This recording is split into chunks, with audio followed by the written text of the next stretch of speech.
Hello and assalamu alaikum everyone. I am Kashif Kamran. I'm looking at the marking scheme updates for September 2022 exams. Now, in terms of the marking scheme updates, the most significant impact which the students will face right from the September 2022 exams is the professional marks coming in the AAA paper.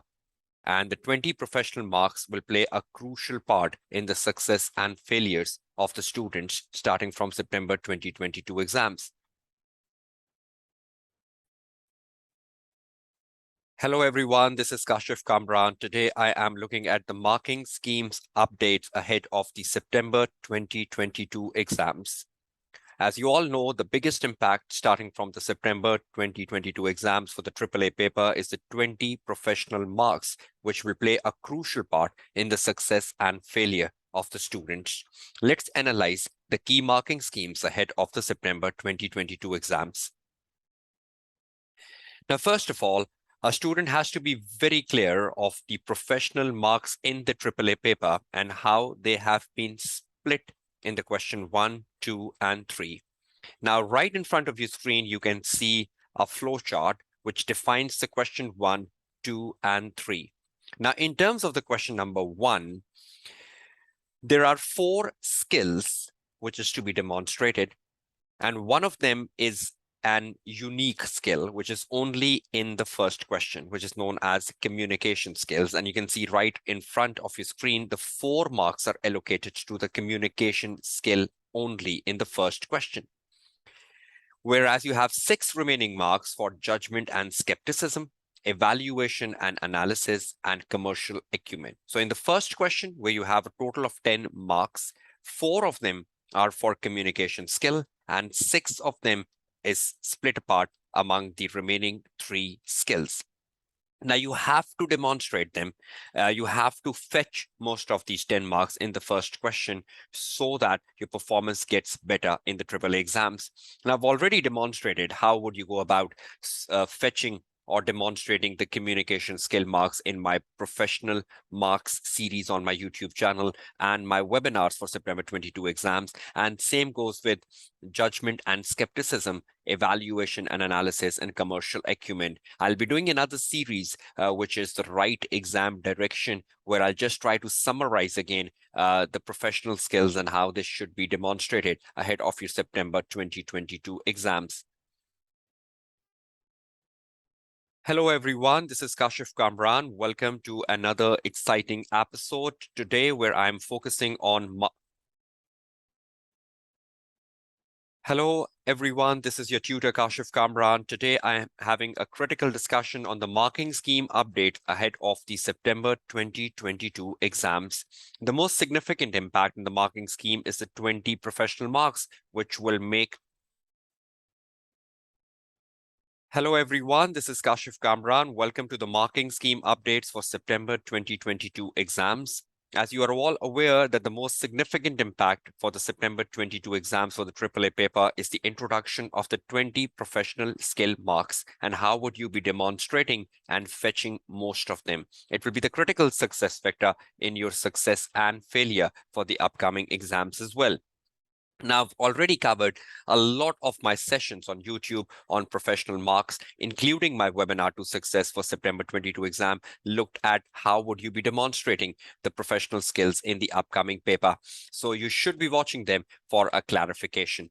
Now, in terms of the marking scheme update for professional marks, in the first question, we have 10 professional marks, out of which 4 professional marks are allocated for the communication skill.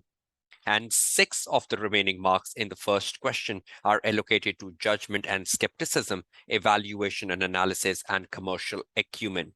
Whereas in the question number 2 and question number 3, where you have a total of 10 professional marks split into 5 and 5 each in question number 2 and 3, you have to demonstrate judgment and skepticism, evaluation and analysis, and commercial acumen. Now, what exactly you need to do to demonstrate them, again, that has been covered in my professional marks series on my YouTube channel, along with my webinar to success for September.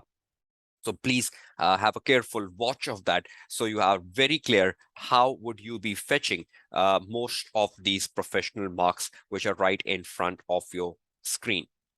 Now, moving away from the professional marks and into the technical marks, the most important change in the technical marks has come in the first question and the main topic of the AAA paper, which is known as the audit risk and the risk of material misstatement. And students should be very sound of what exactly the marking scheme is starting from the September 22 exams onwards. Each audit risk or each risk of material misstatement will now fetch you 3 marks unless otherwise indicated. Now, in the exam, unless otherwise indicated, how would you know about it as a student? Now, every statement in an audit risk scenario or in a risk of material misstatement scenario will fetch you 3 marks, except for example, you're working on a statement known as a new audit client, or you're working on a statement which, for example, defines you there is no audit committee, or there are less number of NEDs.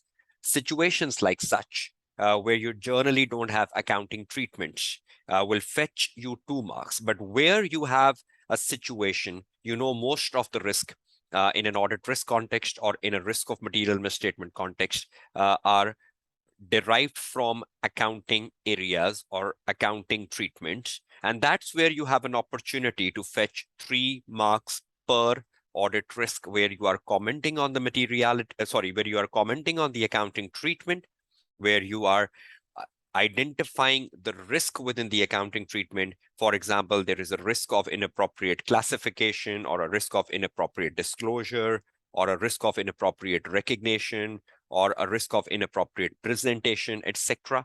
And then you're fetching up the impact, that what is the impact on the financial statement in terms of what will be understated or what will be overstated, and specifying the under and overstatement clearly is a situation which broadly translates into 3 marks. Now, more importantly, look at the second statement, which is the new thing from the September 22 exams: materiality.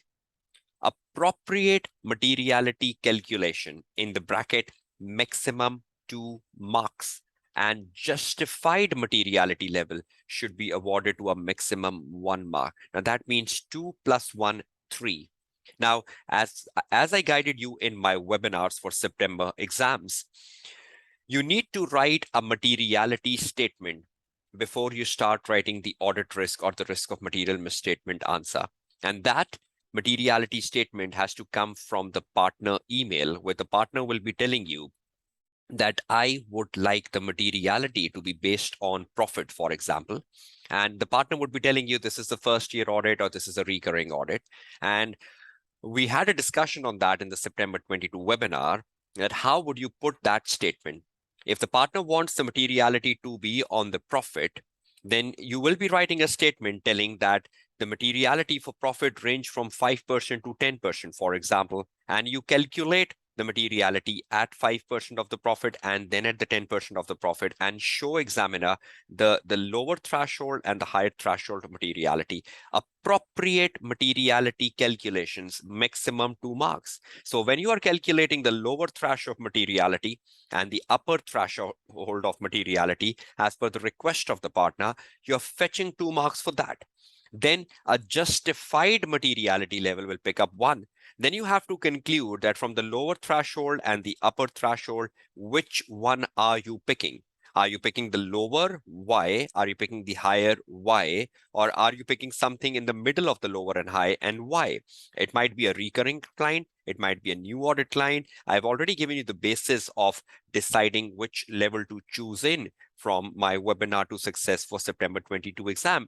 But that paragraph you write ahead of answering the audit risk or risk of material misstatement on the request coming from the partner in the email that I would like the materiality to be based on a certain benchmark, and you calculate the lower side of the benchmark and the higher side of the benchmark, and then justified which one to choose in the context of the scenario. That is fetching you 3 marks now. So 2 marks is for the calculation of the materiality, the lower side and the higher side, and 1 mark is for the justification of your conclusion. 3 marks. Now that means if you are looking at a question in exam on audit risk or risk of material misstatement, which is worth like 20 marks or 18 marks or 24 marks, you will straight away -3 from it, because that is the para you will be writing. So for example, a question is 24 marks, -3, 21, or the question is 20, -3, 17 marks. The remaining marks like 17 or 21, you will then divide them by 3 marks, which is the marks for every risk. And then you will find, okay, 17 marks divided by 3. So that's like 3 6 are 18. So I would roughly be writing 6 to 7 risk wrapping up my answer. So that's how you need to go about it. Now, after you have calculated the materiality at the start of the answer and you have justified that this level of materiality is what I will be using throughout my answer. For example, you found a materiality level of like $7 million. And you say, okay, everything which is above $7 million would be material for me. And then you start writing your audit risk answer.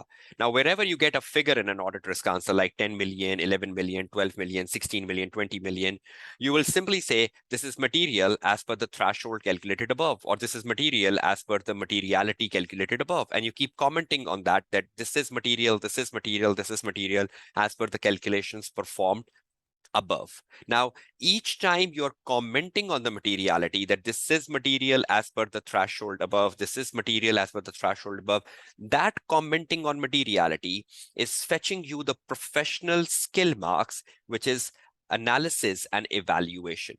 So every time you comment, this is material as per the materiality identified above. So that statement is giving you the analysis and evaluation mark in the AAA paper, and that is earning you professional marks. So you need to comment on the materialities throughout your answer, wherever you find a number and wherever you find a value which is more than the threshold you determined above at the start of the answer. So that's how you go about fetching most of your analysis and evaluation mark in the first question. Lastly, in addition, half a mark for relevant trend or a calculation which form part of your explanation of risk up to 2 marks. Suppose you're writing an audit risk answer which is worth 3 marks. But in that 3 marks risk, you found a trend. For example, you were writing an answer on revenue recognition, and you were writing the accounting treatment for revenue recognition, and you thought there is something wrong in the revenue recognition criteria of the company, and you concluded that the revenue could be recorded early, and thus the revenue is overstated, for example. And this is like 3 marks. But you look at the financial statements, and you saw the revenue number in the financial statement, and you saw that the revenue number is rising over the last year, and you took out the calculator and you identified the relevant trend in the revenue. For example, 20%. The 20% revenue is rising from the last year. You bring that 20% in your answer, and you said that the revenue could be overstated, full stop. And after the full stop, you say revenue is increasing at 20% over the last year, which indicates that the risk of overstatement exists. So you connected that 20% to the risk of overstatement. That will fetch you another half a mark. So that statement would automatically become 3.5 marks then. So wherever you use, or suppose you are writing a risk on a finance cost, and in the exam, examiner has given you the principal amount of the loan and have given you the interest rate, and it is possible for you to calculate the finance cost. And you calculate the finance cost, and you justified that the increase in the finance cost given in the financial statement and the finance cost calculated by me, there is a big difference. And on that basis, I conclude that the finance cost is understated. So you brought that calculation in your answer. Immediately, you're fetching an extra half a mark for that calculation if utilized, if commented. Not just a calculation, but a calculation connected with your risk answer. Part of your risk answer will fetch you an extra half a mark. So what is the recap? First of all, when you're attempting an answer on an audit risk or risk of material misstatement from September 22 exam, as guided to you in the AAA webinars for September exams, you will first put a materiality statement. In that materiality statement, you will calculate the lower and the upper thresholds and then conclude which one you will be using in the context of the exam paper and why. And you're taking 3 marks for that.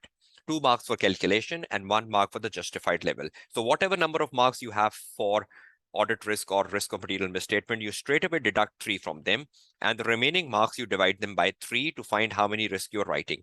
Now, whenever you are writing any risk in exam paper and there is a value associated with the risk, you will simply comment that this is material as per the threshold calculated above, and this will be giving you the professional marks under the category of analysis and evaluation. Wherever you find a trend or a calculation and you can connect that with your answer, that will fetch you an extra half a mark to a maximum of 2. So that is how you go about the marking scheme for audit risk and risk of material misstatement.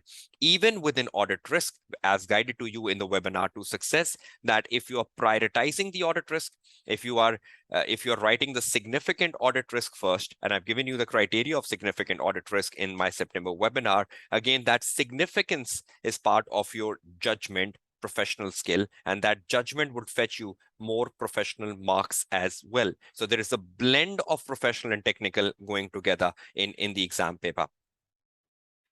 Next, the business risk. The business risk marking scheme is still the same. Every business risk will worth 2 marks. And in addition, half a mark for any calculation and trend, just like audit risk and risk of material misstatement, which form parts of your business risk. So suppose you are writing a business risk, but again, in that business risk, you tried finding a trend and you quoted that trend to signify or to improve the quality of your business risk, and you quote a number or you put a calculation to justify your business risk. So the moment you put in a calculation or a trend as part of your business risk answer, again, it goes from 2 to 2.5. So half a mark in addition for any trend or calculation, which forms part of a business risk, again, up to a maximum of 2. Otherwise than that, each business risk is worth 2 marks. Specific 2 marks areas. Now, there are certain areas in AAA where examiner tends to give you 2 marks per valid point. Some of them are on your list in front of you on the screen. Number 1, the going concern matters. We know there is a question which comes in the AAA paper which asks you evaluate the matters which may cast doubt on the going concern status of the company, and you try picking up those matters from the case study. That going concern matter is 2 marks per matter explained. Agreeing the terms of engagement. Examiner at times ask you, just like in the September 22 mock exam, uploaded on the practice platform, examiner asked for explain the matters in agreeing the terms of engagement. That is as per the ISA 210. That is worth 2 marks per valid point. Money laundering indicators. In the recent papers, the money laundering indicators where you try to connect the placement or layering or any indicator of the management involvement in money laundering from the case study is worth 2 marks per indicator. Using the work of others. For example, a question comes on, I explain the methods in evaluating whether to use the work of an expert or an internal auditor. So the matters like independence, competence, experience, that sort of matters are worth 2 marks. And matters in accepting a new audit client. If a question comes on practice management and you are accepting a new audit client, so every matter you write for accepting a new audit client, like correspondence with the previous auditor or a client screening or something like that, competence, resource, etc., that is all worth 2 marks. Again, a new audit client, right? A new audit client. Then next, rest all is 1 mark. Now, 1 is the most common marking scheme in AAA. You look at reporting area of the syllabus, everything in the reporting area is 1. Procedures are 1, actions are 1, additional information is 1, matters in accepting an additional engagement from an existing client. We know in the syllabus area F, this is very common, that you are accepting a PFI engagement from your existing client, or you're accepting a due diligence or a forensic from an existing client, and you need to write the matters in accepting that additional engagement. That is worth 1 mark.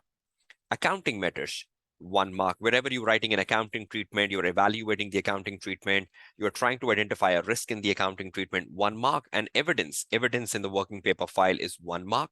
So every well-developed point, mostly in the AAA, is worth 1 mark.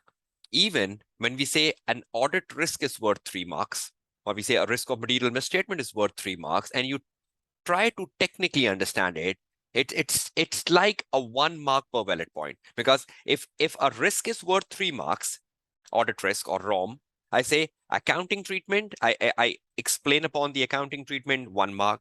I explain upon what is the risk. Is it a classification risk or a presentation risk or a recognition risk or a valuation risk? I fetch 1 mark. And then a 1 mark is for putting the right impact on the financial statement. So see, even when you have 3 marks for a risk and you technically try to understand it, it's 1 mark per valid point. So 1 is a more common phenomena in the AAA paper. And in the recent attempts, most of your marking scheme in AAA has come down to 1 mark per valid point, which is very much in like with the AA, the F8 paper, as the case used to be. So I hope this marking scheme insight would help you. And if you want to refine more on professional side, professional marks, gaining the ability of professional marks, again, do watch my series of professional marks videos and webinar for September, which will give you how you can gain most of it. I tried connecting analysis and the evaluation today, fetching 1 mark for that, or exercising judgments for significant risk and fetching 1 mark for that. And this in this order, you go about taking more notes from my webinars and YouTube videos. I'll be doing another session, which is right before September exams, the right exam strategy. And again, in that session, I'll just try to summarize the opportunities to score most of your 20 professional marks. So this is it. I wish you all a very best of luck, and I hope you will benefit from this marking scheme insight session. Your tutor Kashif Kamran signing off. Take care. Goodbye and Allah Hafiz.